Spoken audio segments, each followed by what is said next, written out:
2022 그 탄소 중립 시민 참여 라운드 테이블 오늘 4회차가 되겠습니다. 오늘 주제는 탄소 중립에 대한 가벼운 이야기 네 번째로 기후 변화와 환경 교육을 주제로 환경과 내 삶의 연결고리라는 주제로 진행을 하도록 하겠습니다. 오늘 그 세 분이 지금 참여해 주셨는데요. 우리 제주 도내에서도 이 환경 교육 하면은 다 이제 손꼽히는 이제 현장에서 활동하고 계신 세 분입니다. 먼저 제가 그 각자 소개를 해드릴 테니까 본인이 지금 활동하고 있는 내용 그리고 그 활동하고 있는 기관도 같이 소개를 해주시면은 지금 이게 시청하시는 분들 좀 도움이 될 것 같습니다. 먼저 제 옆에 계신 양희뇨 제주 숲해설가 협회장님 참석해 주셨습니다. 예, 반갑습니다. 저 숲해설 협회장 양민호입니다. 저희는 이제 숲해설가 과정을 이수하신 분들로 이렇게 구성된 협회입니다. 전국 회장을 맡고 있고요. 주로 저희 협회에서 하는 일은 이제 비영리 사업으로 도청에서 하는 보조금 사업이라든지, 그 다음에 저희 자체로 개발한 탄소 중립 아카데미 강좌라든지, 그 다음에 탄소 중립에 대한 캠페인 같은 거를 저희가 이제 장년층은 못하고요. 초중고를 상대로 그렇게 정기적인 것도 있고 비정기적인 것도 있고 그렇게 지금 하고 있습니다. 혹시 제 도내에는 이제 그 해설가 협회에는 몇 분이 지금 활동하고 계신가요? 원래 이수하신 분은 제주에서 이수하신 분이 있고 그 다음에 육지에서 또 자격증 따고 내려오신 분이 있어서 지금 정확한 숫자는 파악이 어렵고요. 저희가 금년에 이제 그 9기가 졸업을 했으니까 보통 한 기수에 보통 저희가 한 25명 이렇게 잡는다 그래도 전체 한 240명 정도가 자격증 가신 분이 저희도 있지 않겠나 싶습니다. 아니요, 그러니까 그 지금 해설가 협회에 협회에는 지금 참여하고 계신 분들은 한 70분 정도. 예, 이제 많이 그래도 예. 많이 참여하고 계시네요. 네. 보통 그러면 교육은 이제 뭐 아이들, 학생부터 어른들까지 다 이렇게 그렇게 교육을 대상을 진행하나요? 예, 도민 전체로 하고 있습니다. 예. 그럼 학교에서도 많이 이제 요청이 오겠네요. 근래에 조금 요청이 들어오는 편입니다. 이런 기후변화 교육도 같이 현장에 하시고.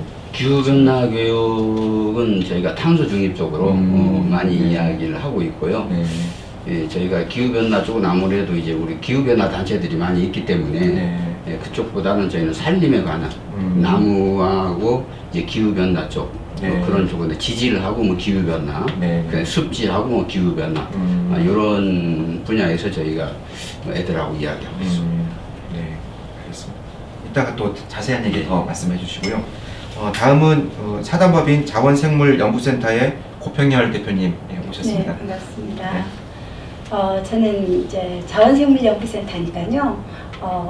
제주도에 있는 뭐 제가 하고 있는 버섯부터 식물, 곤충, 동물 이제 이렇게 각 생물 분야의 전문가들이 모여서 만들어가지고 전문가들이니까 국가 과제를 중심으로 운영하고 있습니다. 그래서 국립공원연구원에서 받아서 국립공원을 주로 다니면서 이제 전국이죠.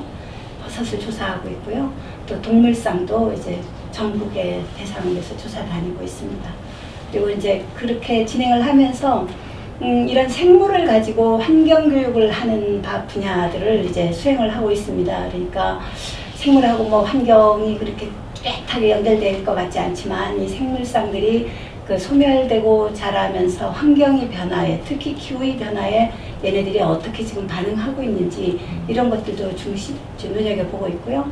그리고 또 이런 그 뭐 제주의 버섯이라든가 이런 것들을 가지고 기후 변화에 이제 탄소 배출을 막을 수 있는 새로운 이제 자연 자원으로서 요즘 부각되고 있어요. 그래서 소를 키우면서 나오는 메탄이라든지 이런 것들을 균사체 고기로 대체한다든가 소가죽을 균사체 가죽으로 대체한다든가 하면서 이런 부분도 같이 요즘은 연구를 시작하고 있습니다.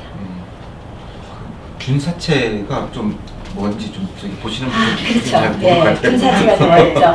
예. 버섯의 식물 같으면 뿌리에 해당하는 것이면서도 또 나무에 해당한다고도 볼 수 있어요. 버섯은 균사체의 꽃입니다. 그러니까 버섯의 모체로 나무 속이나 땅 속에 균사, 실처럼 균이 실처럼 자라는 거예요. 이게 이제 꽉 차 있다가 번식할 시기가 되면 아 나도 번식해야겠다 하면 그게 버섯을 피우는 거거든요. 그러니까 식물의 꽃에 해당하기 때문에 버섯이 나오면 며칠 안 가는 거예요. 꽃이 며칠 안 가는 것처럼. 그래서 균사체 형태로 1년 내내 사는데 이게 실 형태이기 때문에 느타리 버섯 균사체 같은 것들은 좀 질기지 않은데 뭐 영지버섯은 질기잖아요. 그러니까 영지버섯 균사체, 상황버섯 균사체 같은 딱딱한 버섯의 균사체는 아주 질겨요. 그래서 그걸 키워서 요즘 가죽을 만드는 시스템들이 지금 전 세계적으로 지금 아주 활성화되어 있고 우리나라에도 이미 내년부터는 생산 단계에 와 있어요. 그래서 균사체로 이제 그 생산을 하면 메탄을 뿜어내는 것들을 획기적으로 약 95%를 감축시키고 5%만 소비하면 이제 가죽이 생산이 된다니까 이런 분야에서 저희들이 지금 그 국가적으로 좀 지원을 받으면서 공장도 만들고 이렇게 하려고 좀 추진하고 있어요. 썩은 나무나 이렇게 젖은 나무를 이렇게 뒤집어 보면 왜 하얗게 맞아요. 그 균사체. 그게 네, 균사체. 네, 맞아요. 환경 교육의 시선으로 이게 그 가죽, 그 동물의 가죽을 대체할 수 있다는 얘기인가요? 지금 이미 대체해서 뭐 예, 저 유명 브랜드에서 네. 핸드백도 나오고 또 가죽 옷을 만들어서 뭐 패션쇼도 하고 이런 스티로폼 그 다음에 뭐 와인 케이스 포장재, 화장품 포장재 이런 게 전부 지금 이미 균사체로 만들면서 외국에서는 판매가 되고 있고요. 우리나라도 지금 몇 년 전부터 시도를 하고 있는 상황입니다. 먹을 수 있나요? 네, 스테이크, 균사체로 만든 스테이크가 지금 되고 있고, 그러니까 콩고기는 예. 콩을 재배할 때에 이제 생산 비용이 많이 들잖아요. 뭐 이제 대규모 농가 저기 그 기업농들이 하면서 비료도 쓰고 농약도 쓰는데 균사체는 비료를 써도 안 되고 농약을 써도 안 돼요. 죽어버려요. 예. 그러니까 순수히 물하고 약간의 유기물, 나무 부스러기 같은 유기물만 가지고 이제 가죽도 만들어내고 고기도 만들어내고 이미 우리나라에도 균사체로 만든 치킨은 인터넷 쇼핑으로 팔고 있어요. 그래서 균사체 고기 치면 나옵니다. 그래서 치킨, 균사체 치킨. 대표님은 혹시 드셔보셨어요? 얼마 전에 우리 같은 동호회 사람 시켜서 먹어봤는데 예. 저는 아직 안 시켜 먹어봤어요. 시켜 먹어보자. 그럼 아직은 하고 균사체를 있는데. 먹어보진 않으셨나요? 그렇죠. 아. 안 먹. 버섯 자체는 많이 먹는데 예. 균사체로 만든 고기는 아직은 안 먹어봤는데 우리 시켜 먹어보자 하면서 이제 한 사람을 시키고 저는 요즘 딴 일에 바빠가지고 그 식감이 고기 맛이 나는 아직은 조금 부족하대요. 그런데 이제 점차 나아지겠죠. 이미 이제 지금 연구를 해서 그 정도까지만 와 있다면 네. 기술이 발전하는 건 아마 어렵지 않을 거라고 생각합니다. 자원. 저는 콩고기만 알고 있었는데 콩고기보다는 훨씬 그 찢는 그 균사체가 찢어지는 거니까 찢어지는 어떤 그 고기의 식감을 더 많이 표현을 한다고 하더라고요. 아 근데 군침이 도네요 갑자기 말씀하시니까. 주문하기 때문에. 예. 아 또 한 가지 네. 궁금한 게 요 그 이런 뭐 현장에서 뭐 이런 생물들 조사도 많이 하시는데 특히 뭐 아시는 분은 다 아시겠지만은 이제 고평현 대표님이 이제 버섯 전문가시잖아요. 그래서 이런 조금 기후 변화로 인해서 이런 조금 이렇게 변화가 되는 부분들이 좀 눈에 보이는 게 좀 있을까요? 있죠. 특히 이제 버섯에서 기후변화 지표종이 7개가 지정이 돼 있어요. 그래서 우리 제주도 사람들이 좋아하는 몰동버섯, 그걸 이제 정식 명칭으로는 큰갓버섯이라고 하는데 이것도 이제 기후변화 지표종이 지정이 돼 있어요. 그러면 이 기후변화 지표종은 뭐냐면 기후가 변해감에 따라서 얘네들이 더 늘어가고 있는지 점점 감소하는지 분포 범위가 이게 남부지방에 주로 많이 나다가 위쪽으로 올라가는지 이런 것들을 체크하는 종인데 최근에 두드러지게 나타나는 현상이 뭐냐면 예전에는 그렇게 많았던 버섯들이 큰갓버섯이 사라지고 있고 거의 안 보이고 그 다음 큰갓버섯에 드문드문 하나씩 섞여 나던 독큰갓버섯이라고 하는 게 있는데 그게 최근에는 이제 독흰 갈대버섯으로 이제 학명이 바뀌었습니다만은 이 독흰 갈대버섯이 큰갓버섯과 너무 비슷해서 제주도 사람들이 그 독버섯 식중독 1위였어요.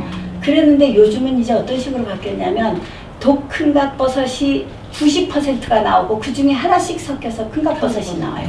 그런데 사람들은 옛날 생각만 해서 이거 다 큰갓버섯일 거야. 우리 차장님이 예, 저 잘 많이 아는 먹었어요. 분도 며칠 전에 아.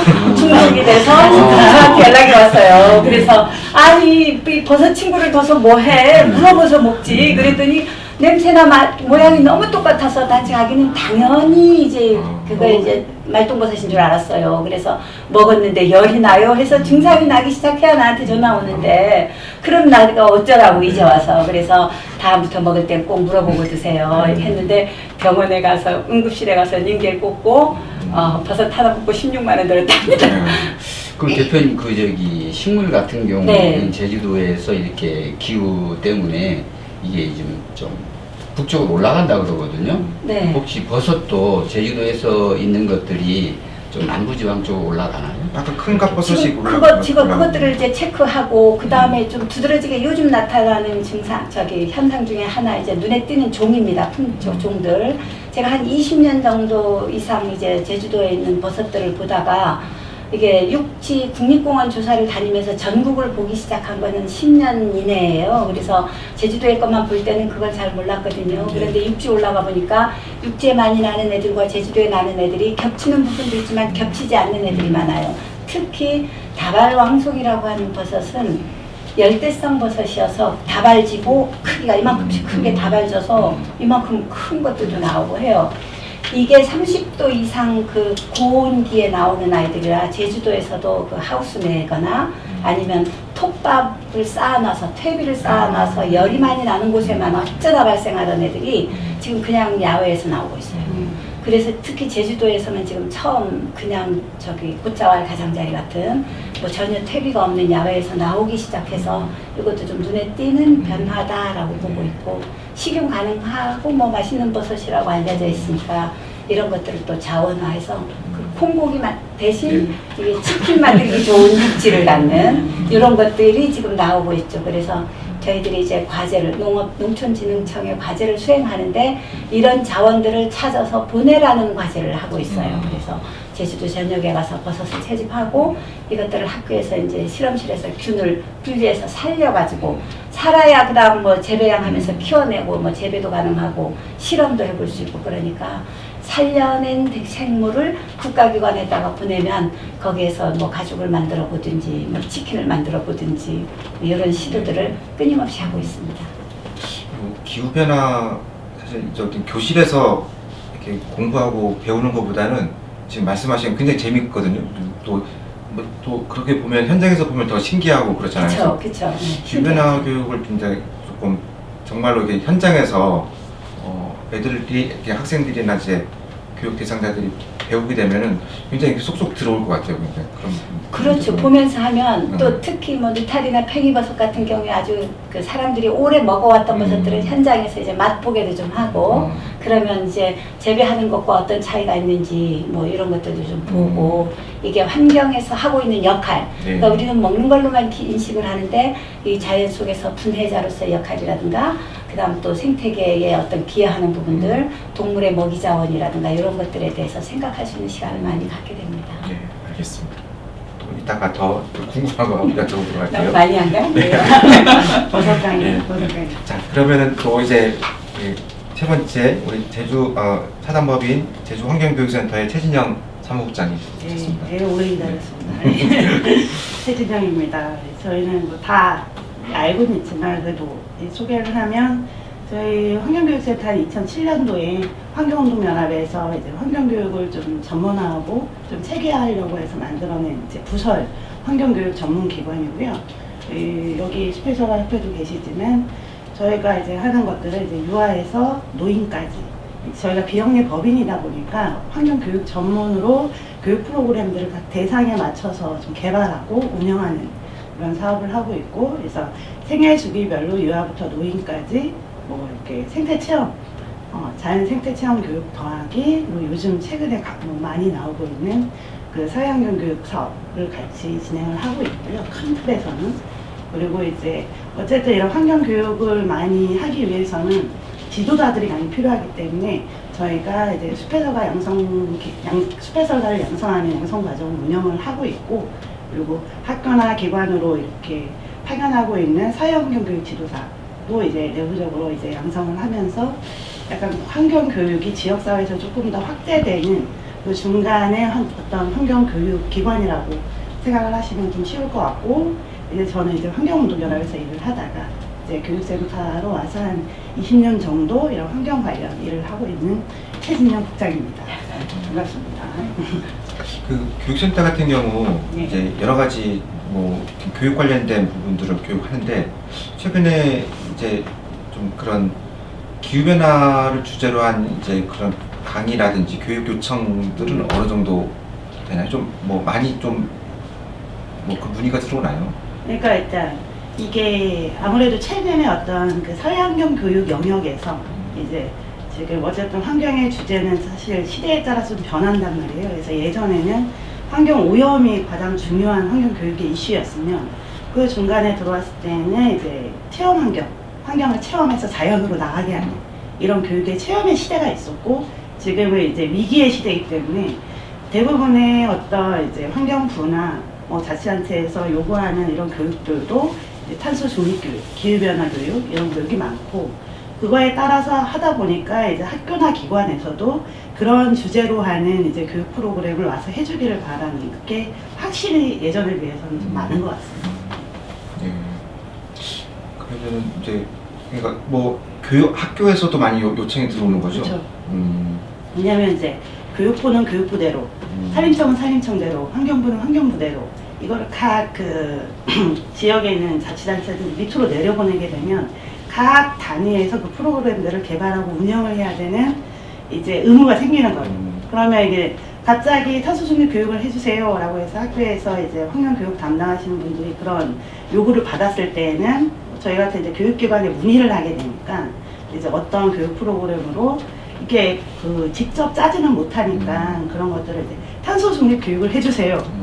뭐 시간은 몇 시간입니다. 이런 식으로 그렇구나. 요청이 오는 거고, 그 프로그램을 기획하는 거는 저희 교육기관에서 지금 하는 거긴 한데, 확실히 지금 현재의 어쨌든 환경 교육의 이슈는 그 기후위기인 것 같고, 그런 내용의 요구들이 많은 거는 전 분야에 걸쳐서 나타나는 것 같습니다. 교육뿐만이 아니고 다른 부분에서. 사실 이게 기후 변화라는 이제 환경 문제가 뭐 우리나라뿐만 아니라 전 지구적인 환경 문제로 떠올랐잖아요.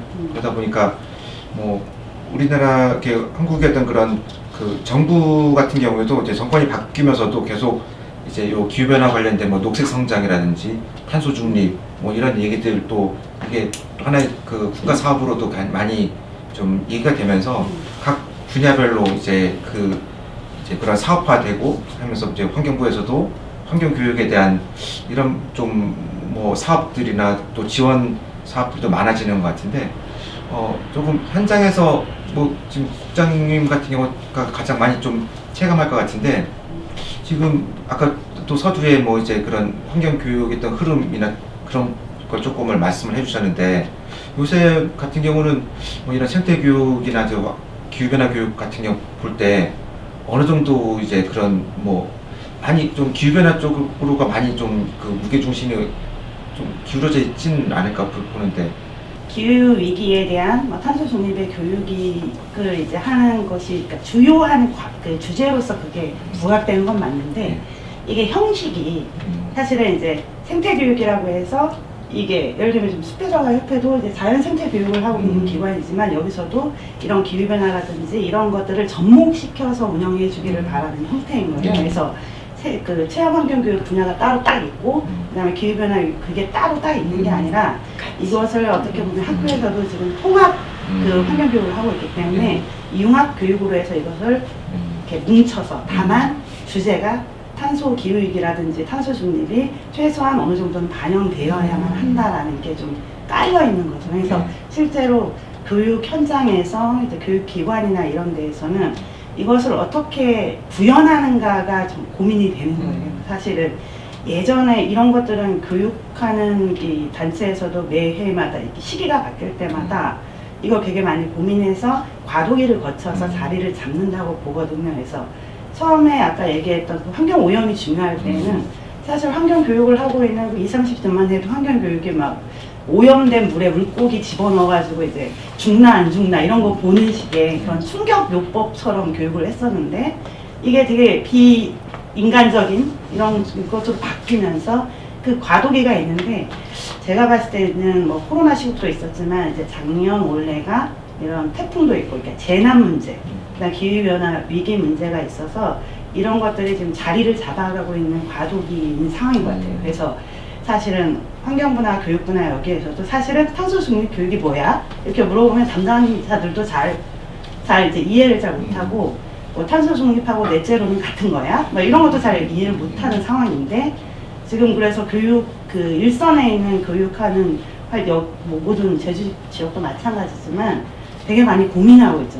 어떻게 프로그램을 만들어서 이게 좀 실효성 있는 기후위기 교육이 될 수 있는가, 이게 고민인 것 같고, 근데 지금의 조금 이제 우려되는 부분들이 막 그런 기후위기의 심각성, 막 위험, 약간 공포의 분위기, 이런 식으로 교육이 막 가고 있어서 이런 것들이 아마 좀 약간 어떻게 하면 극복하고 적응할지에 대한 교육으로 조금 전환되고 있지 않은가. 최근에는 좀 이런 환경부나 이런 환경교육 쪽에 있는 분들은 그런 걸 많이 고민하는 것 같아요.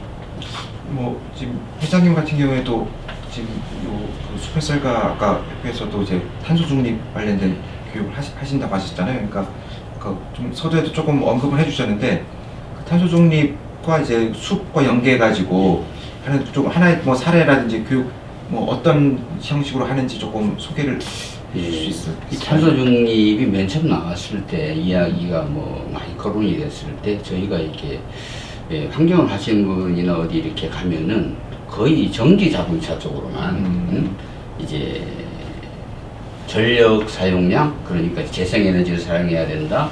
그다음에 자동차는 뭐 전기 자동차로 바꿔야 된다. 이게 상당히 그 포인트가 많이 가 있었어요. 그래서 실제 또 그러면은 지금 제가 알기로는 지방자치단체 중에서는 제주도가 제일 그 전기자동차 보급률이 높은 걸로 알고 있는데, 실제 전기자동차를 타는 사람한테 왜 전기자동차를 타십니까? 그러면 대부분의 사람들이 대답이 뭐 그렇지 않은 분도 계시겠지만은 보조금 주고 연료비 적게 들고. 그럼 혹시 전기자동차가 환경에 미치는 영향, 글쎄 그거는. 그래서 그런 것들이 저는 너무 좀 한쪽에 많이 치우쳐 있다고 생각을 해서, 산림 쪽에서는 이제 탄소 흡수, 그러니까 이제 탄소를 물론 배출하지만은 우리 여기 아까 고평열 박사님도 말씀하셨습니다만은 이제 흡수하는 거, 버섯도 흡수하고, 뭐 초본, 목본, 그다음에 습지, 바다에 우리가 있는 그 습지가 다 이제 그 흡수하는 쪽으로 저희는 많이 이야기를 하고 있고, 지금 보통 초등학생들을 상대로 해서는 우리가 그런 이야기를 하거든요. 우리 인간이 산소를 들이마시고 숨을 쉬는데 우리가 내뱉는 건 뭐겠니? 그럼 애들이 거의 다 알아요. 우리가 내뱉는 건 이산화탄소입니다. 그럼 이산화탄소는 누가 먹니? 그러면은 대답하는 수 있는 애고 대답 못하는 애들이 있어요. 그럼 대체적으로 대답하는 애들은 나무가 먹는다는 이야기예요. 그래, 맞다. 그럼 우리는 숨을 쉬고 사는데, 그럼 나무도 숨을 쉬겠네? 그럼 나무가 숨을 쉴 때는 어떻게 하는 거야? 그러면 탄소를 먹고요, 산소를 내뱉죠. 그래, 맞다. 그러니까 우리가 숲에 들어오면 기분이 좋고 상쾌하고 힐링이 되고, 이런 저희는 형식으로 지금 조금씩 산림이 탄소 흡수 쪽으로 작용하는 거를 지금 접근을 하고 있습니다. 네. 그러면 본격적으로 그러면 그 교육 현장에서 했던 특히 뭐 대부분 요즘에 또 교육은 또 아이들 위주로 많이 좀 하니까, 좀 학생들 같은 경우 이제 이런 기후변화 교육 또는 이제 뭐 최근에 또 뭐 환경 교육들 하면서 좀 환경 문제에 많이 관심을 갖는 그런 어느 정도 관심을 갖는지, 또 이제 교육을 했을 때 그런 환경에 대한 중요성들을 좀 많이 아이들이 그걸 좀 이해하고 좀 뭐 참여하는지, 좀 그런 부분들을 조금 여쭙고 싶어요. 왜냐면은 사실 밖에서도 봤을 때 뭔가 이제 그런 재정이 투여됐을 때 그 효과가 있는지를 많이 모르는데, 특히 환경 같은 경우는 교육 같은 경우가 그 효과에 대해서 좀 파악하기가 사실 쉽지가 않잖아요. 정량적으로 나오는 것들도 아니어서. 근데 현장에서 여러분들이 뭐 이제 그런 교육을 좀 담당하고 계시고 하니까 그런 부분들은 조금 이제 체감할 것 같은데 어떤가요? 그러니까 아이들이 좀 그거에 대한 관심이 좀 있는 것 같아요. 일단은 제가 먼저 가자니까 그래서 제가 이게 교육이라는 게 정량화된 수치를 갖는 게 굉장히 어렵단 말이에요. 그래서 물론 그런 평가 범용, 평가 도구나 이런 것들이 많이 나와 있지만 어쨌든 만족도의 조사라는 걸로 있었는데 그래서 제가 좀 찾아보니까 이제 최근에 그러니까 인천시 교육청에서 그 환경 교육에 대한 설문을 한 13,000명 정도의 인천 그 학생과 학부모와 교사를 대상으로 진행을 했었는데 수치가 좀 재밌게 나오긴 했어요. 그래서 아이들이 한 40~50% 정도는 환경교육에 대해서 중요하다고 인지하고 있고 필요하다고 생각하는 게 한 40~50% 정도의 수치가 나오더라고요. 가장 높은 거는 교원들의 수치가 굉장히 높고 그 다음에 학부모, 그 다음에 아이들 이 순서이긴 한데 어쨌든 아이들 중에 한 50%는 이 환경교육에 대한 중요성이라든지 그리고 어떤 주제가 더 중요하다고 생각하느냐라는 그런 질문에는 아이들 같은 경우에는 기후변화라고 얘기를 했어요. 기후변화와 기후위기가 가장 높게 나왔고 두 번째가 생활쓰레기, 그 다음에 대기 이런 식으로 오더라고요. 아이들이 대기도 알아. 그게 세 번째 숫자고 교원 같은 경우가 대기 쪽이 1등으로 나왔어요. 미세먼지가 그거 아마 있으니까. 인천이라든지 인천인데 제주도 하면 좀 다르겠지만 그렇죠. 어쨌든 약간 중요하다고 인지하고 있거나 교육을 했기 때문에 나오는 그 데이터이기 때문에 그리고 그 학부모 같은 경우에도 기후위기가 한 두 번째 정도고 생활쓰레기 관련 게 한 가장 첫 번째로 좀 심각하다라는 것으로 나왔고 그런 식으로 해서 어느 정도는 이런 환경의 중요성이라는 게 약간의 이 재난 상황이라든지 코로나 시국도 굉장히 영향을 굉장히 많이 줬어요 아이들한테 뭔가 이제 환경 보건의 입장에서 그래서 이게 다 연결이 되다 보니까 그런 건 확실히 어느 정도의 그 교육의 효과라고 해야 되나 이런 중요성이나 필요성은 어느 정도의 공감되는 게 높은 것 같은데 거기 좀 재밌는 수치 중에 하나가 그러면 지금의 환경 문제를 해결하기 위해서 학교 교육 과정에서의 도움을 주고 있는지에 대한 그 비율이 있었는데 지금의 교육 과정에서 이 환경 문제를 내가 맞닥뜨렸을 때 해결할 수 있도록 도움을 준다라는 비율 그거는 굉장히 낮게 나왔어요. 아이들도 한 20%, 30%. 그러니까 교육 과정에서 이런 부분이 지원되지 않는다는 걸 말하는 데이터거든요. 애들은 중요하다고 생각하는데 학교에서는 그런 걸 가르쳐주지 않는다라는 데이터고 그거는 아이, 학부모, 교원이 다 낮게 나왔어요. 이거는 어쨌든 더 필요하다라는 필요성이 조금 더 이렇게 나타난 수치라고 보여지고 그리고 아이들이 저도 이제 현장에서 교육할 때 약간 그런 거를 체감하긴 하는데 그 데이터로 보면은 환경에 가장 관심 있고 중요하다고 생각하는 층은 초등. 초등이 가장 높아요. 흡수력도 좋아요. 그때 그리고 가르치면 두 번째가 고등이에요. 기후변화라든지 이런 어떤 세계적인 흐름도 있는 것 같고 가장 낮은 게 중등이었어요. 근데 이거는 그 수치를 보면서도 고개를 끄덕이는 게 저희가 현장으로 갔을 때에도 제일 힘들었죠. 초등, 고등은 괜찮고 굉장히 피드백도 빨리 오고 고등 같은 경우에는 기후변화 교육을 했을 때 굉장히 아는 게 많아요. 오히려 강사보다 훨씬 더 전문적인 얘기를 하는 친구도 많이 있더라고요. 근데 확실히 중등이 시기가 질풍노도의 시기여서 그런지 관심 있는 분야가 이렇게 극명하게 나뉘는 그런 것들은 좀 그런 설문조사에서 나오고 저희가 느끼기에도 초등이 가장 이제 좀 뭔가 흡수력도 좋고 많이 알고 있고 저희들 버섯 교육에서 신청이 들어올 때는요 중등은 거의 들어와 본 적이 없습니다. 중학생 바빠요. 예. 그리고 이제 버섯이라는 그 생물하고 저희들이 이제 곤충 중심하고 버섯 중심, 식물 중심에서 이제 그 뭐 환경 교육을 실시를 하는데 해보면 초딩에게는 곤충과 함께 이제 그 환경을 보고 곤충을 보면서 이게 또 어떤 것들이 많아지고 있고 어떤 것들이 사라지고 있고 왜 멸종위 이종이 되는지 이런 것들을 이제 연결시켜가면서 환경의 변화, 기후 변화를 설명을 할 수 있거든요. 그러면 움직이는 거라서 어린 아이들이 초등학생이 제일 맞고 그래서 일단 그 애들 성장 시기에 맞춰서 이 분류군도 이 인기가 좀 달라집니다. 그래서 성인이 되면서 작년쯤 되면 버섯의 인기가 최고예요. 그래서 먹을 수 있으니까. 먹고 오래 살 것 같고 몸에 좋은 것 같고 그래서 이게 생물도 교육을 해보니까 식물을 좋아하는 연령대, 곤충을 좋아하는 연령대, 또 이제 버섯을 좋아하는 연령대가 달라서 이게 효과가 어느 정도 좀 차이가 나더라. 뭐 이런 정도는 체감을 합니다. 그런 교육하면서 지금 그 아이들이나 뭐 어른들, 교육 대상자들이 이런 교육에 대한 만족도는 어떻게 연계가 되는 것 같아요? 그러니까 전달 효과와 좀 그런 만족도가 거의 비례하겠죠, 그런 것들은? 비례하지 않을까요? 그래서 저희들은 설문조사까지는 안 해봤고요. 설문조사는 어쩌다 뭐 이제 요구되는, 이제 설문조사를 해라라는 요구되는 사업에서는 하는데, 그렇지 않을 경우에는 그날 강사 주변으로 모여들면서 호응하는 반응도를 보면서 아, 오늘 이 사람들이 만족했구나 안 했구나를 저희들이 자체적으로 판단을 합니다. 그러면 뭐 이게 그건 대체적으로는 강사의 역량이 많이 좌우해요. 이게 곤충도 나가보면 강사가 얼마나 아이들을 이게 흡수력 있게 전달을 해주느냐, 이게 또 이제 딴짓하지 않게 잘 케어해 주느냐에 따라서 달라지는 것 같고요.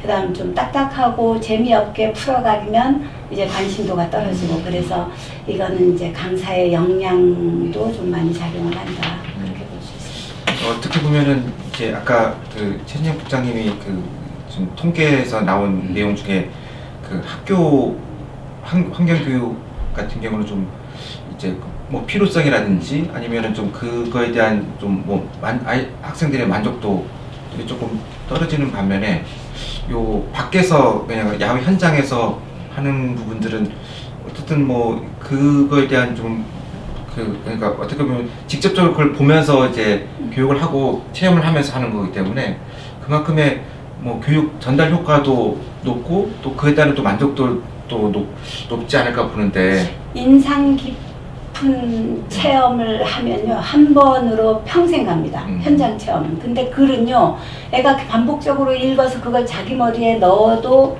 흡수는 해도 그게 이해가 안 되면 안 되니까요. 그걸 또 흡수하고 이해해가고 그걸 이제 풀어가는 과정이 있는데, 현장은 만족스러운 체험 한 번이면 뭐 전부 그냥 다 해결이 돼버립니다. 그래서 현장 교육의 중요성이 매우 크다고 보고 있고요. 제가 다니면서 좀 자꾸 강조하는 것 중에 하나가, 가끔 그 기사에 뭐 독버섯 같은 존재 어쩌고 하잖아요. 사실 독버섯 같은 존재면 우리가 가만히 있어도 알게 모르게 와서 막 해를 끼치는 존재 같은 느낌을 받잖아요. 사실은 독버섯은 여러분에게 전혀 해코지를 하지 않습니다.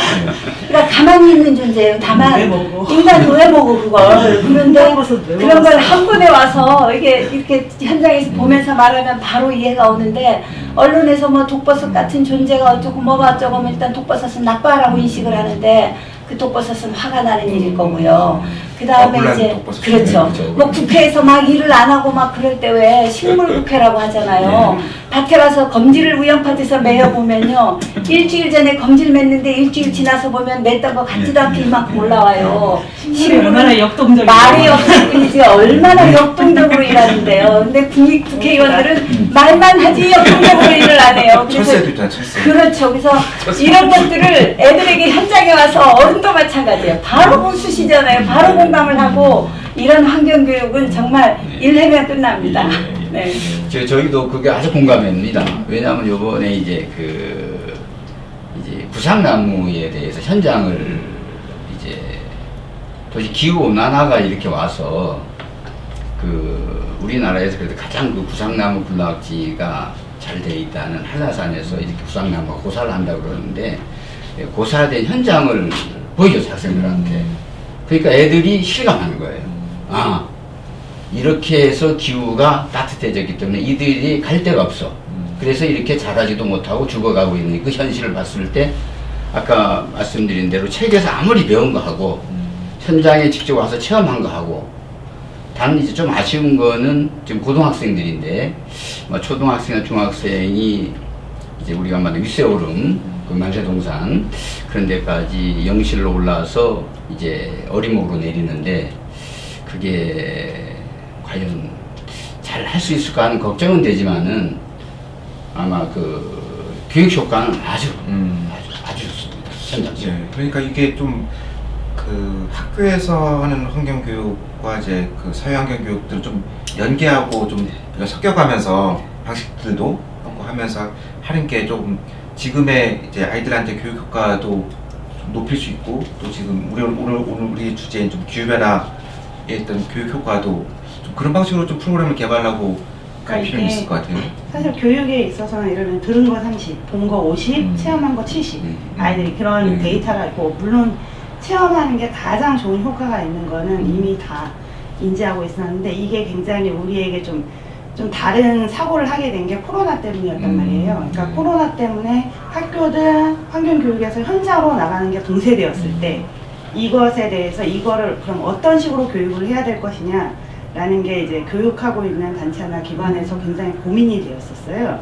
그래서 보면 요즘에는 학교에서의 환경교육이나 사회환경교육도 다, 그러니까 이렇게 이 어떠한 정보를 전달하는 형식의 교육이 지금은 아니고, 왜냐면 그때 그 코로나19 하면서 줌이라든지 온라인을 통한 이제 교육에 대해서 이게 확산이 됐어요. 그래서 뭐 교구를 활용하는 거, 예를 들면 교구를 보내주고 온라인을 통해서 그거를 같이 놀이처럼 진행하는 거.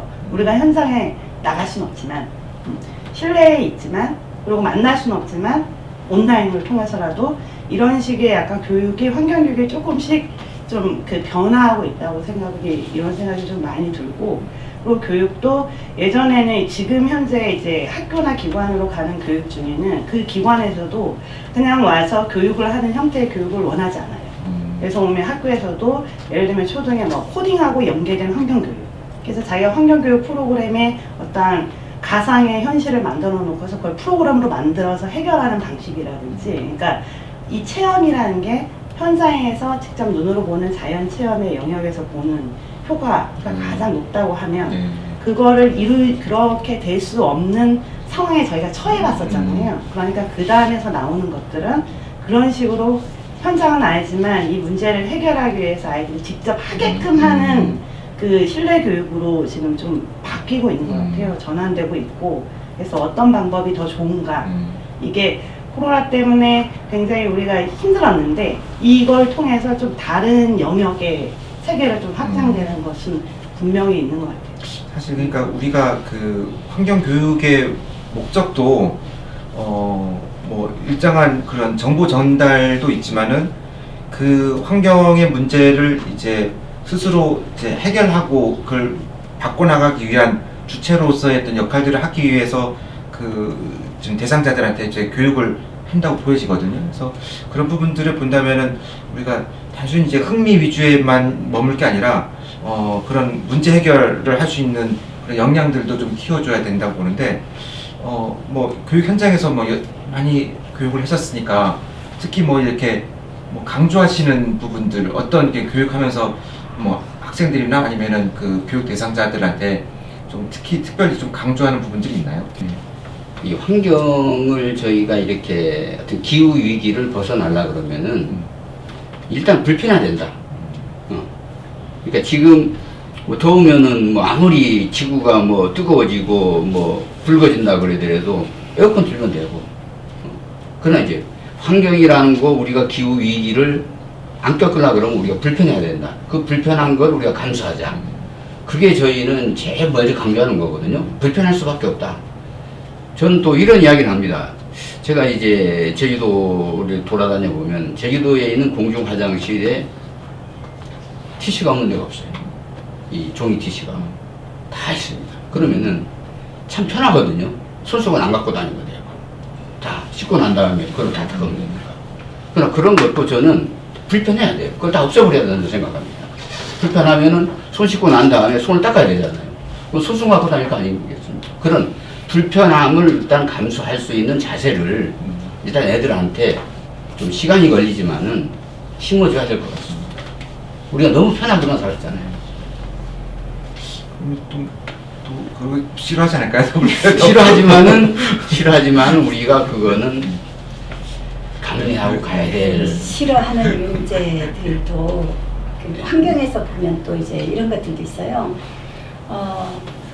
대부분 사람들이니까 사람의 입장에서 생각하잖아요. 뭐 이렇게 습지 같은 게 교육 갔을 때 예전에 이제 팠던 연못들, 구릉들 이런 것들이 다 지금은 사람은 수도꼭지만 틀면 물이 나오니까 이게 지금은 사람들에게 필요가 없어졌어요. 그래서 거기들을 마을에서는 담배 꿔서 뭐를 쓰느냐, 쓰레기 하치장으로 쓰거나 아니면 주차장으로 쓰거나 뭐 이런 식으로 써요. 네. 그래 이제 인간의 관점에서만 보는 거거든요. 그래서 환경교육 갈 때는 이제 꼭 꺼내는 말이 인간의 관점으로서만 보지 않고 모두의 관점으로 볼 수 있어야 된다고 저는 이제 말을 하거든요. 그래서 강조하는데 이를테면 그런 습지들이 자연적으로 생긴 습지들이 인간이 봐서 습지 있으니까 쓰레기가 자꾸 날려와서 그 습지에 물에 젖어서 어디 못 가면 방치되어 있는 것처럼 보이고 뱀도 다니니까 무서워 보이고 물릴 것 같고 풀이 또 있어서 뭐 무슨 나쁜 벌레에 쏘일 것 같고 이래서 아 저거 어지럽다 매립해버려라 라고 하는데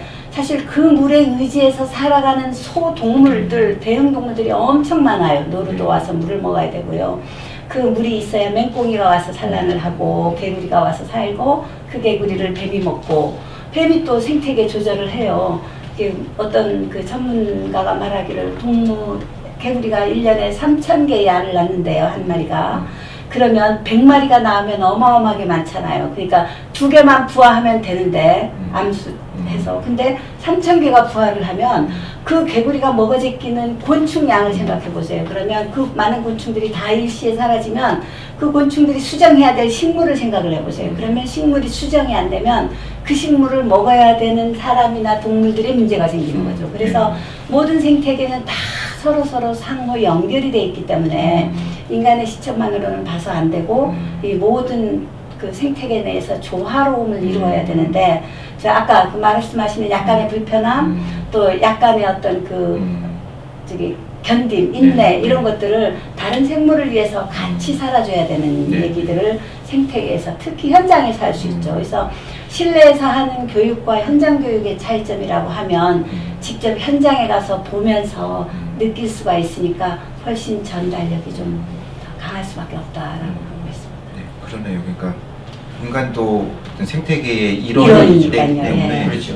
그거를 인정하고 그러니까 우리가 그 생태계의 좀 하나로서 어떤 그 관점으로 보자라는 게 어떻게 보면 환경교육의 제일 취지이기도 하고 취지죠. 인간의 관점에서만 보지 말고 모든 동물과 같이 살아가야 되는 관점에서 받았고 같이 이용하는 생태계다 이렇게 보면 되겠고. 그래서 그 아까 양민혁 국장님 말씀하신 그 불편함에 대해서 이게 굉장히 많은 논쟁이 있었는데, 그러니까 결국 이제 작년부터 그 교육 환경교육하는 그 개념 중에 생태적 전환이라는 게 있어요. 그러니까 이건 내가 불편한 것이다라고 생각하잖아요. 예를 들면 화장실 가는데 티슈가 없어. 내가 불편한 것이다라고 생각한단 말이에요. 우리는 이때까지 그렇게 자라왔기 때문에.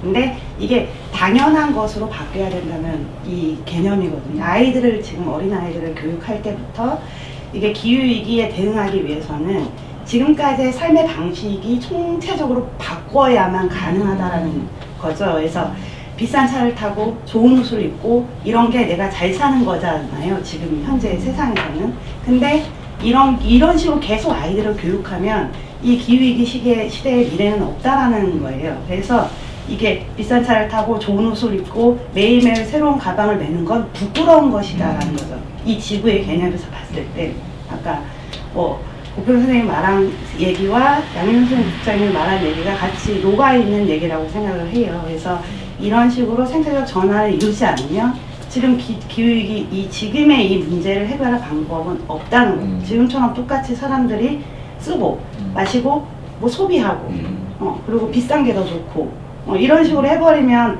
아무리 환경교육 지금 아이들한테 이런 게 당연한 것처럼 부모님들도 교육을 하잖아요. 좋은 직업에 가려서 너 좋은 차 사야 돼. 외제차 타는 게 좋아. 이런 식으로 교육하는 방식으로 해버리면 지금의 미래 세대가 앞으로의 미래를 담보할 수 없는 게 되어버리기 때문에 교육의 가장 기본적으로 근본적으로 뭐가 부끄러운 거고 우리가 뭘 양보해야 되는지를 어릴 때부터 교육을 시켜야 된다. 이런 식의 어떤 그 전환의 환경교육의 전환의 어떤 그런 패러다임이 변화하고 있는 것은 맞는 것 같아요. 그러면 결국 요 환경교육은 어떤 우리 어떤 시민의 어떤 올바른 삶을 살아가기 위한 어떤 철학적인 공부일 수도 있고 또 어떻게 보면 지금의 어떤 그런 자본주의 소비를만 부추기고 가치가 이제 바뀌어야 되는 기후변화가 지금 계속 양산되는 이런 삶의 방식들을 우리가 스스로 바꾸는 이런 교육으로 또 가는 거 결국 그 길로 가고 있다라고 봐야 되는 거거든요. 그렇죠. 저는 그렇게 생각을 하거든요. 가장 편한 곳이 살기 좋고 살기 편한 곳, 살기 좋은 곳이 아니고 제일 살기 편한 곳이 서울인지 모르겠습니다. 그러나 제주는 살기 편한 곳이 아니고 살기 좋은 곳이어야 됩니다. 그러면 환경이 지켜지고 지금 우리가 이런 교육을 통해서 애들 또 사고도 바뀌고 그러면은 제주도는 살기 편한 곳이 아니고 살기 좋은 곳이 되는 거죠. 서울이 살기 편한 곳인지 모르겠지만 그래서 살기 좋은 제주도가 환경이라는 이걸 통해서 우리가 좀 돼야 되지 않겠냐. 그게 또 저희들이 해야 되는 하나의 어떤 역할이고 그렇게 생각합니다. 우리가 자연과 같이 더불어서 사는 또 살 수밖에 없는 존재이기 때문에 우리가 뭐 자연을 착취하고 지배할 수는 없는 거잖아요. 그러니까 그래서 그런 원리나 그런 어떤 철학들을 아이들하고 이렇게 잘 공감하는 게 곧 이제 이 중요한 환경 교육의 또 이제 목적일 수도 있을 것 같은데요. 그러면 이런 얘기들을 또 이렇게 하는데 또 이게 잘 전달이 안 될 수도 있고 뭐 이제 또 그런 또 어른들 같은 경우는 기존에 했던 삶의 방식을 또 자기가 고집도 있을 거고 그래서 그거와 또 좀 여러분들이 좀 전달하고자 하는 내용과 부딪히는 경우도 또 있을 것 같은데 좀 교육하면서 좀 뭐 가장 힘든 점이라든지 뭐 어떤 게 조금 고충이라고 해야 될까요? 있으면 좀 한 가지씩 좀 말씀해 주시면. 저는 이제 제주도에서 태어났고 이렇게 쭉 자랐기 때문에 이제 변화된 환경을 알죠. 전에는 여기가 어떤 모습이었는데 지금은 이런 모습이 저희는 알죠. 그러나 이제 저희 지금 어린이들은 우리가 보았던 걸 못 봤죠. 그러니까 처음부터 이렇게 된 걸로 돼 있거든요. 그래서 그런 거를 저희가 뭐 지금 뭐 북구가 남극에 뭐 눈이 저기 얼음이 녹는다, 빙하가 녹는다는 것처럼 보여줄 수 있어야 되는데 보여줄 수 없다는 것이 제일 안타까워요. 이거 보여줄 수 있는 건 사진으로밖에 못 보여주잖아요. 그러니까 그것도 그런 사진도 참 구하기가 힘들어요. 근데 옛날 뭐 예를 들어서 1970년도, 60년도에는 여기가 이런 모습이었는데 지금은 이런 모습이 되었다. 그러니까 우리가 이렇게 어떻게 보면은 자연을 많이 파괴하고 또 뭐 저희도 특히 매립을 많이 했지 않습니까? 매립을 많이 해서 이런 상태가 되어서 이런 게 됐다는 걸 보여줄 수 없다는 것이 제일 안타깝고 또 보여줄 수 있으면은 바로 눈으로 자기들이 확인했기 때문에 훨씬 더 교육적인 효과를 이건 많이 있을 거라고 저는 생각합니다. 그 다음에 이제 저희는 이제 교육이 이제 뭐 만족이라는 건 없겠지만은 초등학교 유아교육에 대한 환경에 대한 거는 그래도 다른 연령층에 비해서 좀 되고 있다고 봐요. 근데 지금 제일 안 되고 있는 쪽이 어디냐? 중장년층에 대한 교육은 많이 좀 부족하다고. 그러니까 보통 보면은 이제 우리가 숲이나 어떤 데 들어가서 이제 놀이를 하거나 이렇게 특권 하시는 분들 보면 거의가 유아 아니면 초등학생들이에요. 제가 잘못 알고 있는지 모르겠습니다만 상당히 좀 적어요. 그러면은 예, 적습니다. 그러면 집에 가서 우리가 뭐 아직 아무리 이제 핵가족 시대라고 그러고 뭐 밥을 다 뭐 내 식구가 있는 내 식구가 다 밥 먹는 시간이 다를지는 모르지만은 그래도 뭐 한 달에 한 번이든 뭐 이렇게 같이 모여서 아니면 식당에 가서 외식할 때 그런 문제가 같이 나와야 된다고 생각해요. 뭐 아빠가 아까 제가 서두에 아빠가 요번에 차를 바꿨는데 뭐 전기차로 바꿨다. 그럼 아빠가 왜 전기차로 바꿨어요? 했을 때 그거에 대한 환경 문제가 같이 이야기가 나와지면은 참 좋은 교육이 될 텐데 애는 알고 있는데 아빠가 또 그걸 모른다 그러면은 대화가 안 되잖아요. 그래서 저는 이제 우리 제주도 같은 경우에는 중장년층에 대한 노인층에 대한 환경 문제도 교육도 그쪽 비중을 좀 높여야 된다고 저는 그렇게 생각합니다. 좋은 말씀을 해주네요. 네. 저희 같은 경우에는 일단은 저희 단체 자체가 이제 사단법인인데 전문가들만 모여있는 법인이다 보니까 이런 환경교육을 전문적으로 하는 기관과 좀 차이가 있어요. 그래서 그 국가과제 같은 것들을 맡아서 할 때 정산 문제가 좀 어렵더라고요. 그래서 이게 그 어떤 프로그램을 진행하면서 이제 사회단체 보조금 같은 걸 받으면 차량해야 되는 거, 영수증빙해야 되는 거 이런 그러니까 교육을 위한 일을 하는 전문가들인데 조사해야 되고 근데 이 허들의 행정일들을 하다 보면 한 사람의 역량이 다 들어가 버리는 거예요. 그래서 이런 그 국가에서 이런 사업들을 진행을 할 때 가능하면 좀 행정 편의적인 것들은 좀 최소화시키면서 해야 되는데 그런 문제를 점점 복잡하게 만들어가고 있다라는 이런 생각이 들어서 저희들이 그 한 2, 3년 전에 그 팝으로 탐험기라는 이제 저희들 그 프로그램을 운영을 했던 적이 있어요. 그래서 어린 초등학교 친구들을 데리고 오름이나 굿장을 다니면서 그 곤충 탐험하고 이걸 가지고 이제 환경을 같이 이제 보는 이런 프로그램을 했는데 그때 고충을 알았어요. 아 이게 강의만해서 되는 게 아니라 그 다음 문제가 훨씬 뭐 버스를 빌어야 되고 예약해야 되고 비가 오면 변경해야 되고 다 연락해야 되고 이런 것들 때문에 한 번 하고 진이 빠져서 그 다음부터는 거절하겠습니다. 그걸 해서 다 안 해봐서. 네. 그러니까 그냥 강의만 가는 이런 시스템으로만 해보다가 그걸 하나 사업을 맡아서 해봤더니 아 이게 이제 이렇게 애로사항이 이렇게 많구나 해서 그런 문제가 있어서 저희 단체에서는 생각보다 이런 사람을 채용해서 할 만큼의 양이 많지는 않고 그러니까 저희들이 하려니까 이게 어렵더라고요. 그래서 이런 부분이 좀 애로사항이 많았고요. 또 두 번째는 그 문화라는 게 있잖아요. 우리 시대 때는 사실은 한 계절에 옷 2개만 있으면 갈아만 입으면 됐어요. 근데 요즘은 어른들 중장년층을 대상으로 이제 강의를 가면요. 너무 삐까뻔쩍하게 메이커들을 입고 오고 그 다음 먹는 문제, 그 다음 먹으러 가는 문제에서 비싼 거 먹어야 되고 돈 많이 준 거 먹어야 되고 너무 많은 양을 먹어야 되고 이제 이래야 더 멋진 사람, 잘 사는 사람, 괜찮은 사람처럼 인식되는 문화가 지금 만연이 돼 있다는 걸 제가 가끔씩 느끼거든요. 사실 소박하게 먹어도 아무렇지도 않고 살아가는데 오히려 더 건강하고 옷도 저 같은 경우에는 등산복 몇 개면 1년을 살아요. 그러니까 돈이 없어서 안 사는 게 아니라 너무 많은 옷을 사서 안 입고 버려지면 안 되기 때문에 옷장을 채워넣지 않는 거거든요. 그런데 한 5년, 10년 입은 옷도 입어요. 그러면 사람들이 강사인데 후줄근하게 봐요. 그래서 이런 문화 자체가 정말 그 좀 오래 좀 차분히 입어주는 것들을 더 존경해야 되는 문화로 사실은 바꿔가야 된다고 난 생각을 하거든요. 쫀쫀한 사람 보듯이 해버리면 이건 뭐지? 라는 이런 뉘앙스를 가끔씩 받을 때가 있어요. 그래서 강사 갈 때만은 뭐 옷도 좀 좋은 거 입으세요 하는데 뭐 버섯 가서 맨날 앉았다 뭐 쭈그렸다 하는데 사실은 좋은 옷이 필요 없는데도 눈 때문에 그렇게 하라는 얘기를 가끔 들을 때 제가 좀 황당한 경험들을 가끔 합니다. 그래서 그럴 때마다 환경을 위해서 어쩌고 저쩌고 또 이제 사설을 풀긴 그렇지만 이게 그냥 문화화됐으면 좋겠다. 뭐 언론에 뭐 이런 것들을 가끔 한다든가 해서 너무 좋은 옷 진짜 가방 아까 뭐 좋은 가방 어쩌고 하지만 저는 작은 가방 하나로 20년째 쓰고 있어도 별 탈이 없거든요. 사실 찢어지지만 않으면 되죠. 등산복 없어서 그냥 청바지 입고 산에 올라오고.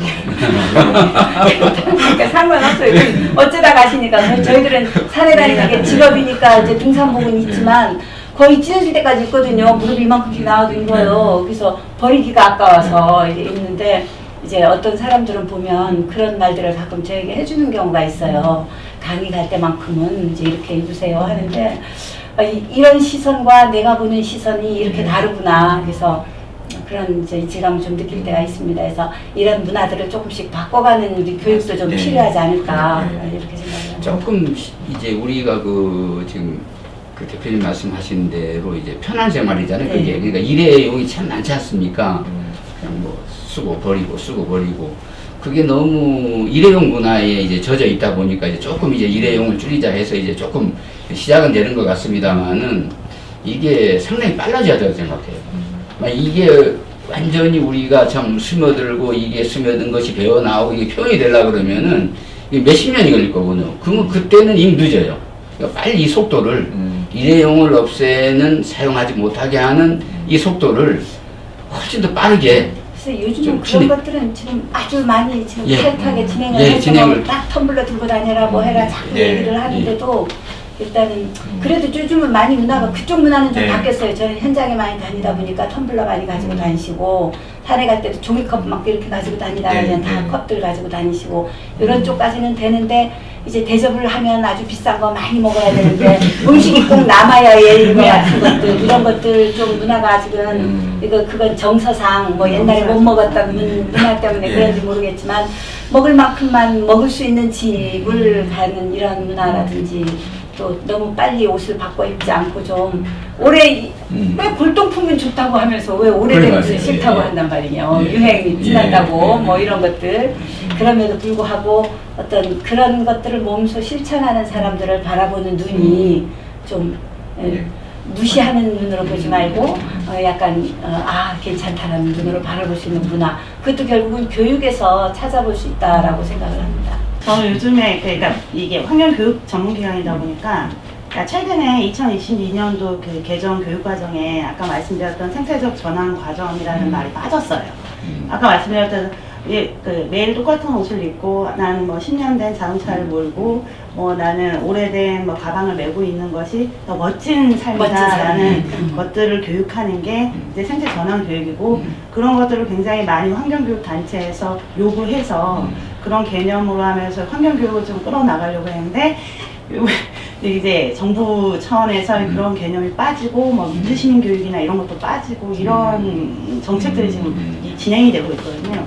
근데 이게 정책이 그렇게 해서 빠져버리면 교육과정에서 빠져버리면 각 단위 지자체나 가장 우리 이제 바닥에서 환경교육을 하고 있는 사람들한테는 알게 모르게 엄청나게 다른 영향으로 피해가 오게 되어 있어요. 근데 그래서 이런 정책들이 하루 이틀 오는 것이 아닌데 갑자기 뭐 정부에서 어떤 방침으로 해서 그냥 빼버린다거나 그러니까 이게 어떻게 보면 환경교육이라는 말을 굉장히 많이 하고 환경이 굉장히 브랜드 네임이 됐잖아요. 그래서 환경이라는 것들을 막 캐치프레이즈처럼 기업에서도 걸지만 실제로 정책이나 예산이라든지 이런 부분에 있어서 환경교육은 맨 후순위에 밀려있다는 거예요.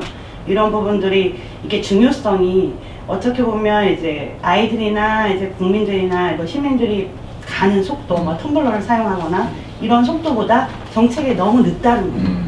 그래서 이런 부분이 저는 교육단체에 있다 보니까 너무 좀 화가 나는 부분이기도 하고 그리고 제주도가 이제 내년에 환경교육도시로 지정하려고 지금 준비 중에 있거든요. 근데 이것들을 이제 보면서 그건 물론 좋은 거예요. 그래서 뭐 육지의 어느 지자체는 이미 뭐 부산 이런 데는 지정이 되어 있어서 그럼 국고보조금도 주고 하니까 자치단체 입장에서는 좋은 거거든요. 근데 그거를 자치단체가 추진함에 있어서 과연 이것들을 지역에 있는 환경교육단체나 환경교육하고 있는 사람들이 알고 있냐 이거예요. 모른다는 거죠. 그러니까 되게 정책적으로 그냥 현안, 국비가 내려오니까 이건 신청해야지. 그래서 필요한 뭐 정보나 데이터, 뭐 보조금 사업 내려준 거에 대한 결과, 인원수 카운팅해서 보내라. 이런 식으로 이런 환경교육의 현장에 있어 있는 사람들을 이제 그런 어떤 정책의 파트너보다는 그러니까 우리의 사업을 수행하는 기관처럼 하는 부분에 대해서는 어떻게 보면 환경교육의 영역이 아직도 터부시 되고 있다.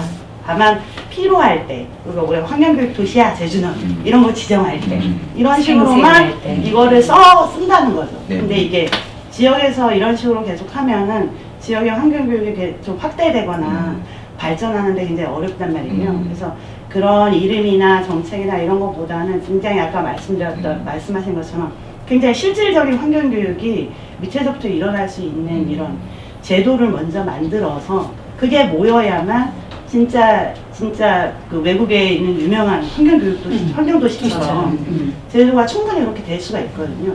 그래서 저는 그런 부분이 조금 아쉽고 활동하면서 좀 어려운 부분인 것 같고 제주도도 어쨌든 환경 문제 하면은 대단히 개발 사업 막 이런 것들이 굉장히 이슈가 되고 언론에서 환경교육을 검색해도 뜨는 게 별로 없어요.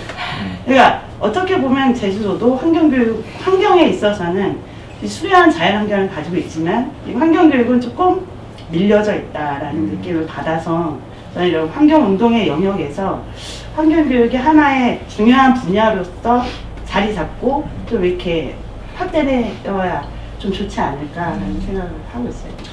그러니까 어떻게 정리해 보면은 이제 그 환경교육 그러니까 이 환경교육을 수행하는 이제 뭐 개인이든 단체든 조직이든 이제 그 어쨌든 이 환경교육 같은 경우는 최근에는 이제 그런 지원 사업들을 많이 하니까 그 지원 주체들, 그러니까 특히 뭐 환경부라든지 뭐 정부가 되겠죠.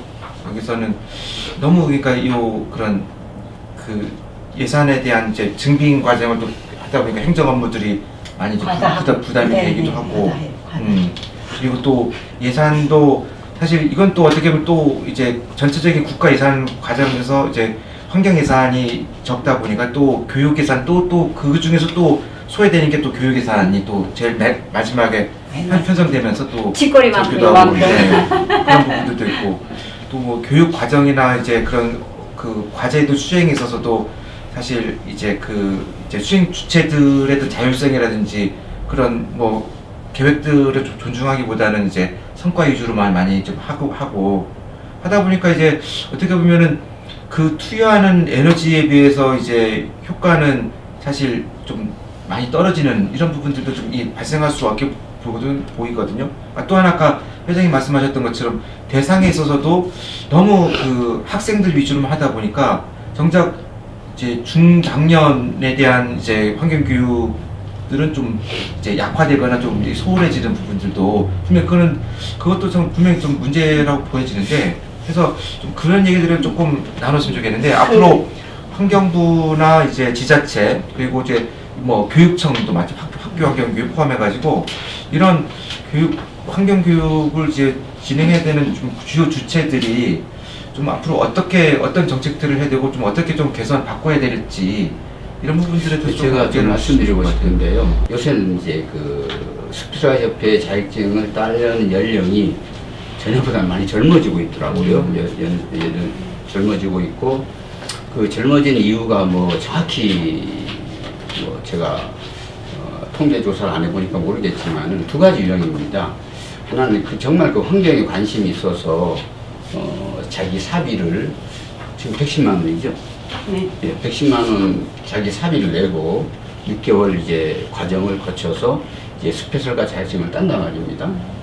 따고 또 저 같은 경우 이제 퇴직을 했기 때문에 이제 또 이렇게 봉사 이 개념도 있고 해서 이제 하려고 그러는데, 그렇게 사비를 들이고 정말 이 환경에 대한 애착도 있고 그런 봉사하던 마음도 가지고 있는 사람들을 활용을 못하고 있어요.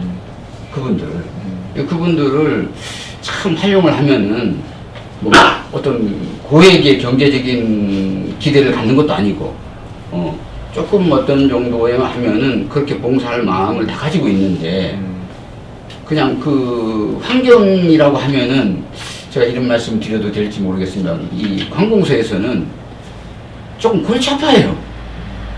뭐 우리가 뭘 환경하고 이렇게 해야 된다 그러면 또 저런 사람들 또 우리가 상대에 골치 아프게 이런 어떤 그 선입감을 안 가졌으면 좋겠어요. 예.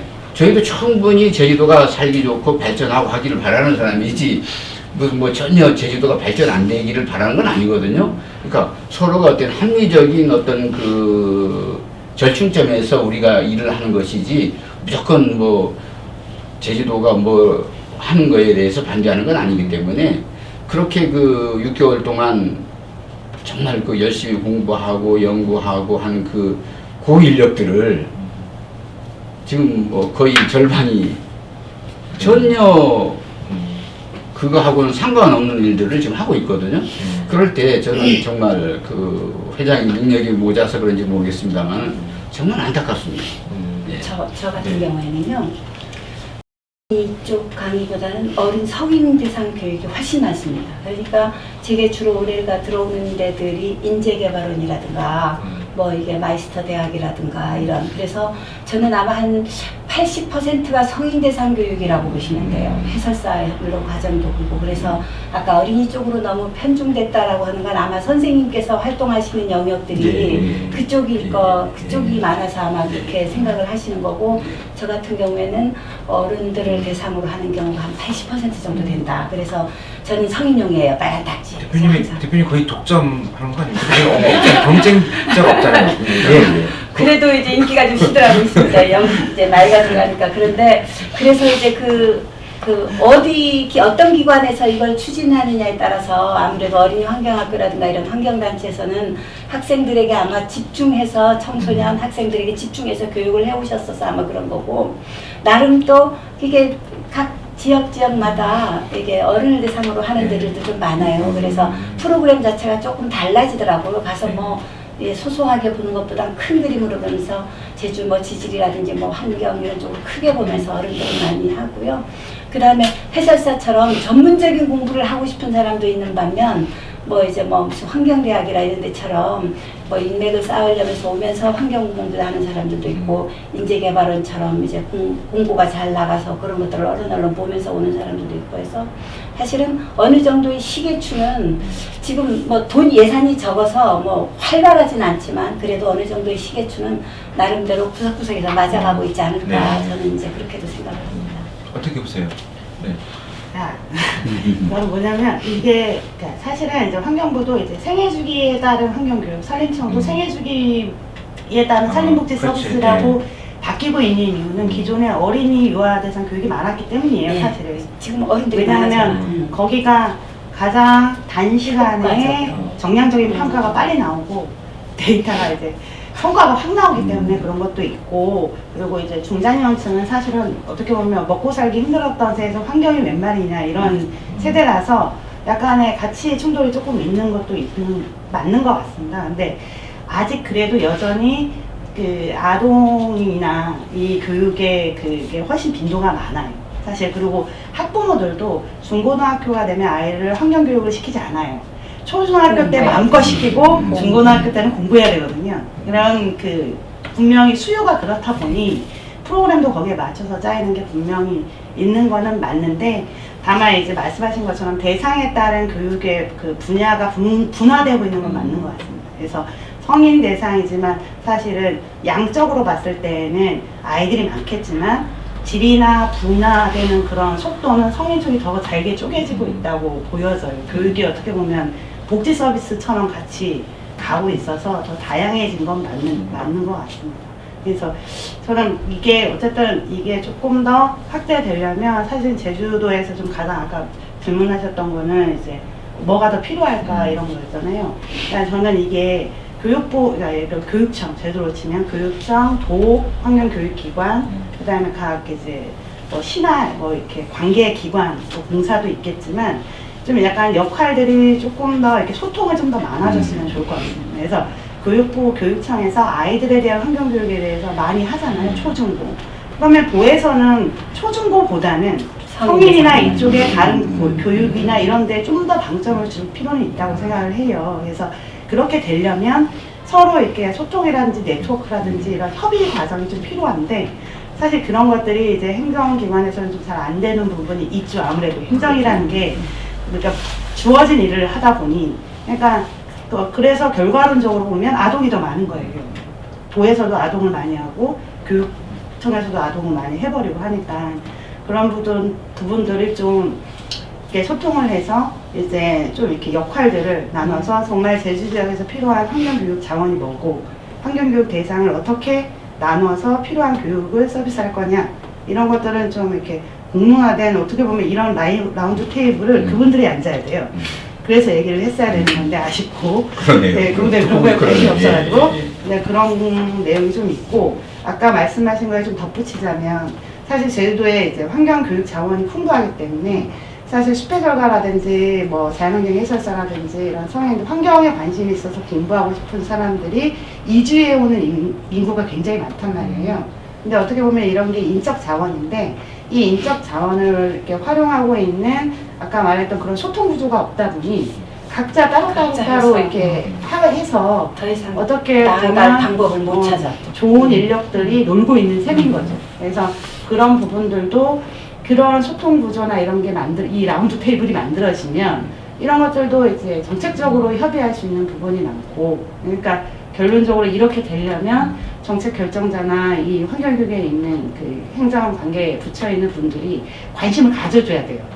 근데 아직 이런 데를 관심이 없다 불러야 보니까 돼. 이런 데를 그래서 불러야 돼. 그 5차 라운드 테이블을 하시던지 뭐 이렇게 해야 되는 그런 부분이 좀 있고, 그리고 또 이제 환경교육단체는 이제 최근 작년에 뭐 환경교육 네트워크가 만들어지고 했는데 아직까지는 좀 한계가 좀 있는 것 같아요. 왜냐하면 환경교육 네트워크 자체도 어떻게 보면 탑다운 형식으로 지자체에서 이렇게 만들어진 것처럼 만들어져서 그런 거긴 한데 어쨌든 요것들이 좀 민간에서 좀 적극적으로 참여해서 이런 제주 지역의 환경교육의 네트워크를 좀 활성화할 수 있게 좋게 가면 좋겠다라는 생각이 있습니다. 이게 어느 한 단체가 해서 될 수 있는 부분은 아니고 제주도 차원에서 봤을 때는 좀 적극적으로 활용을 해서 다양한 사람들에게 다양한 서비스, 그 환경교육을 제공할 수 있는 좀 기회가 되지 않을까라는 네. 생각을 하고 있습니다. 네, 뭐 하여튼 지금 정부 차원에서도 이제 아까 말씀하셨던 이제 생애 주기별 이제 환경 교육을 좀 목표로 좀 하고는 있지만은 그 부분들이 조금 아직은 좀 현재는 미흡하고 일단 뭐 그 부분들이 조금 더 활성화돼야 될 거는 다 같이 좀 공통적으로 말씀해 주시는 것 같고요.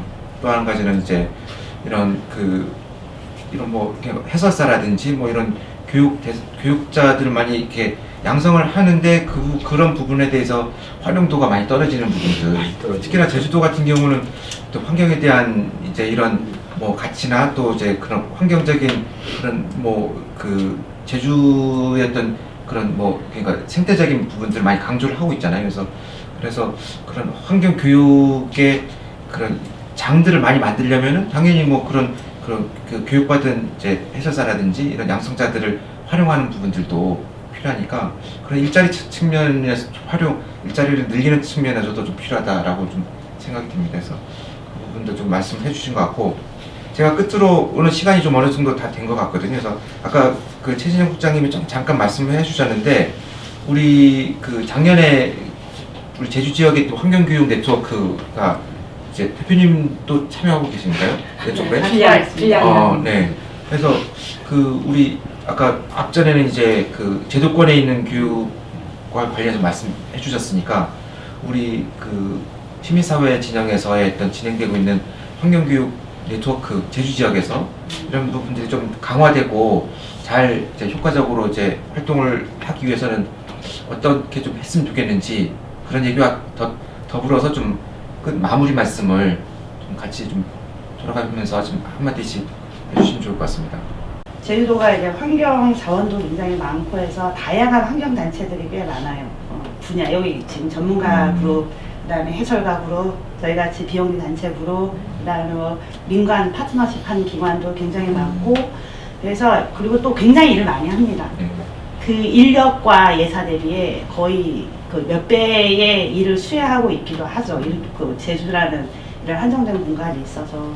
근데 그런 것들이 조금 이제 좀 이렇게 성과가 이렇게 좀 자랑해야 되는데 제가 이제 도해 지역이나 이런 데 가서 교육 관련 단체 이런 데 가보면 엄청 자랑하세요. 우리 지역에만 있는 교육이고 뭐 엄청 하는데 제주도에 이런 건 굉장히 많은데 이런 사례가 굉장히 많이 있어요. 그래서 저는 이런 환경교육 네트워크가 만들어졌는데 가장 이제 제주에 있는 다양한 환경교육의 모습, 사례, 대상별 교육 프로그램 이런 것들을 좀 더 계속 이제 알려나가고 그게 도민사회에 또 알리는 것도 필요하고 또 외로 알리는 것도 필요하고 그런 부분에서는 좀 이제 아직 너무 소극적이어서 그런 것들을 좀 적극적으로 저는 환경교육 단체에서 그런 걸 어필했으면 좋겠다고 생각을 하거든요. 너무 당연하게 하는 일이라고 생각하는 것 같아요. 사실 당연한 게 아니라 되게 굉장히 많은 일을 하고 있거든요.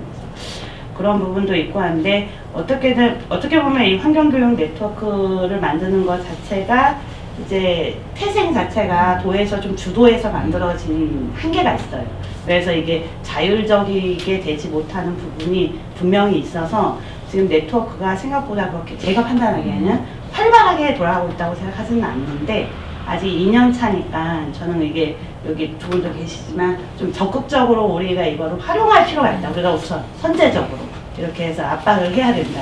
이렇게 생각하는 부분이 좀 있습니다. 그래서 사실은 교육자 자기네 우리 단체 일만 하기도 너무 힘들거든요. 그래서 근데 그런 부분이 좀 내년 이제 코로나가 좀 풀려서 이제 환경교육 프로그램들이 굉장히 많아지고 있어요.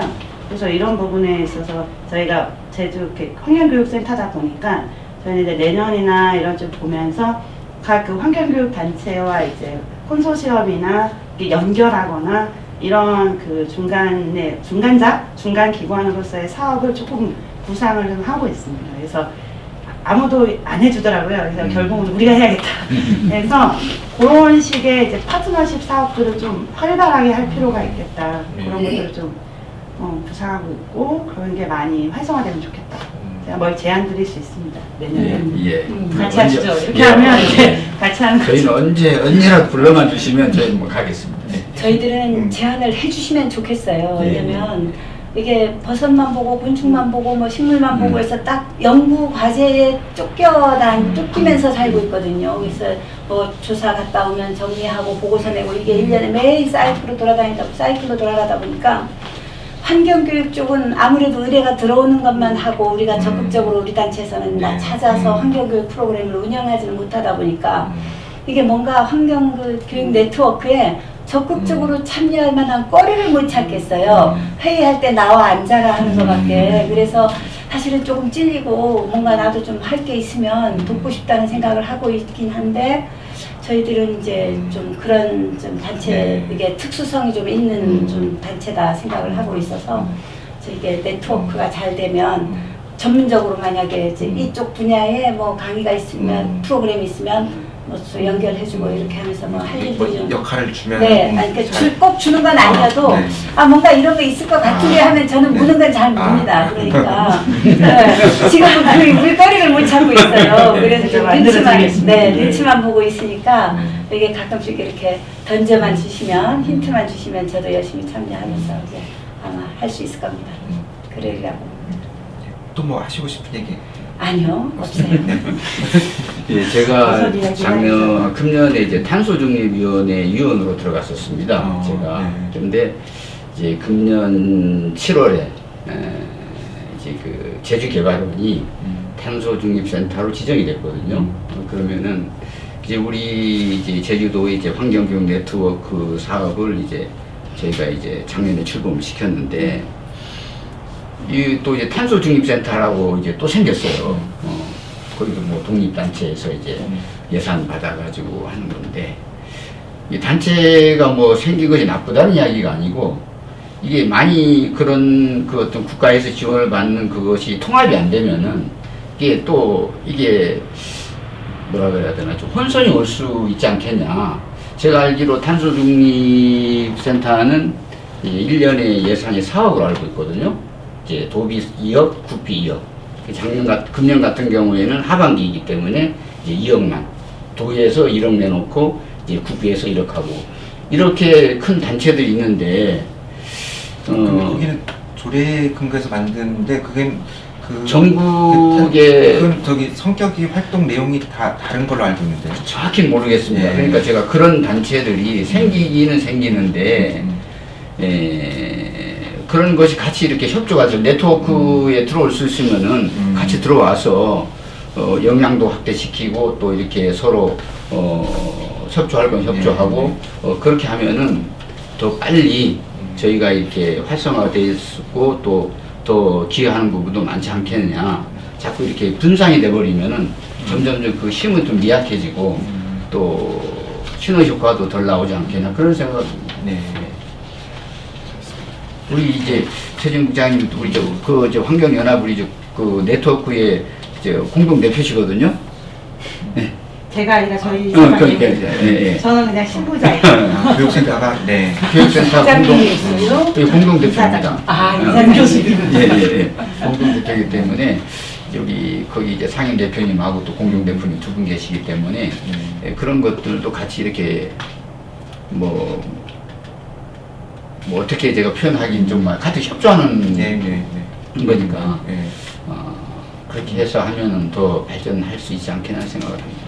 네, 뭐 하여튼 그 탄소중립지원센터도 나름대로 제 그 활동을 하는 거기 때문에 또 교육 관련된 뭐 홍보나 이런 활동들도 포함되어 있을 수 있으니까 그런 것들은 뭐 네트워크하고 좀 연계해가지고 진행을 하면 좋을 것 같습니다.